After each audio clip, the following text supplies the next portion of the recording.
Let's look at our next punctuation mark. Okay. These are the inverted commas, which we also call quotation marks. And when do we use them? At the beginning and end of a short quotation. For direct speech, and the actual words spoken are put in inverted commas. There are other uses of inverted commas, but I want to stick with those two, and I want to look at some quite interesting examples in this article. If you look here at the second paragraph, why have we got inverted commas there and there? As you see, it says she says. So this is words spoken by Doris de Swarts. Right, so it is her direct words. Direct speech, direct words. If you look at this paragraph here, it says de Swarts had enough. And then you have this whole of the rest of the paragraph in inverted commas. Why? Because that is exactly what Doris de Swarts is saying. And again, have a look at Roger Mayer down here. We're told that he's lived in the village for 10 years, and it says he's stunned by, and open inverted commas which close over there.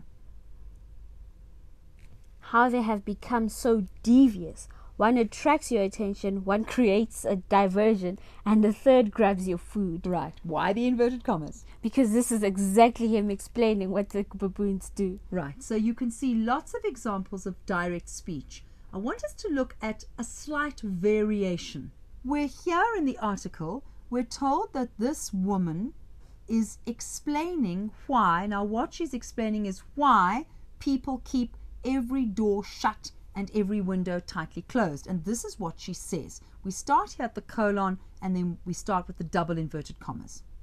The baboons move and strategize like ninjas. They also have lookouts and codes. Coast is clear. Be careful. They're in. Now what I want us to look at here is why do we have double inverted commas there, and look how they're closed there. But in the middle of this, we've got single inverted commas, and then look at this.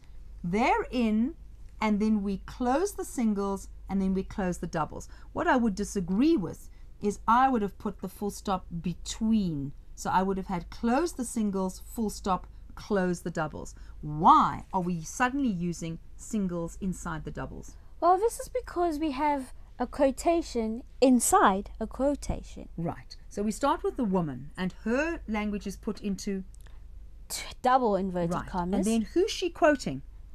The strategies that the baboons use. Right. So now with the baboons, be careful, they're in, blah, blah, blah, goes into singles. Now if you had doubles and doubles and doubles, that would just be more confusing. Yeah, you wouldn't be able to see what was going on. So the rule is, if you're using double inverted commas for the direct speech and you have a quote inside, use singles. If you're using single inverted commas for the direct speech and you have a quote inside, use doubles. So just visually, remember what I said, punctuation is for the eyes. Make sure that the person can see what's going on. Let's look at another example. What we're doing here is we're talking about a very annoyed resident. And it says here that we are chatting in her parlor, and she has a catapult and she has a spud gun, and she's nervous about the baboons. They could grab her dog, and we're told that she's talking now. And here is what she says. People tell you, oh, they were here first. I say, do they pay rates and taxes? Do they pay rent? Right. Now I need some explanation of why the doubles and why the singles. The direct speech that the woman is talking is in double inverted commas. There it is. And what she is quoting that other people talk about is in single inverted commas. Right. And then notice the printer of the newspaper has made a mistake because it opens there and closes there. And then it closes again. And then closes it again. Now what I think they meant to do was to put this into another singles. In other words, she's quoting herself. I agree. Okay, so they should have opened it there and then closed it again there and then closed it. So you can see that the minute you're quoting somebody else inside your doubles, you're using singles. Let us pause for an activity.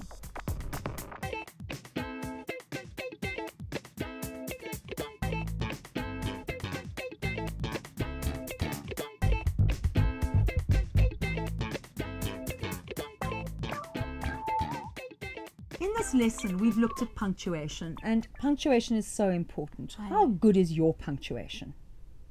It's fair. Right, but I don't want you to be like this. I want it to be, it's absolutely super. So you need to pay close attention to punctuation. Start by just getting the basics right. A sentence begins with a Capital letter and ends with a full stop. oi. That would be wonderful if you got that. How many students end sentences with commas? So just start with the basics. Once you've got the basics right and you are punctuating correctly, then start using punctuation marks in a more interesting and exciting and different way. Make an effect. Yes, to make an effect. So those are your two goals, which I hope you are going to aim at from this lesson. 1, get it correct. 2, do something different with it. And from me, Janet. And myself, T. Bye-bye. Summary. In this lesson you learned about italics, about the semicolon, about the hyphen, about inverted commas.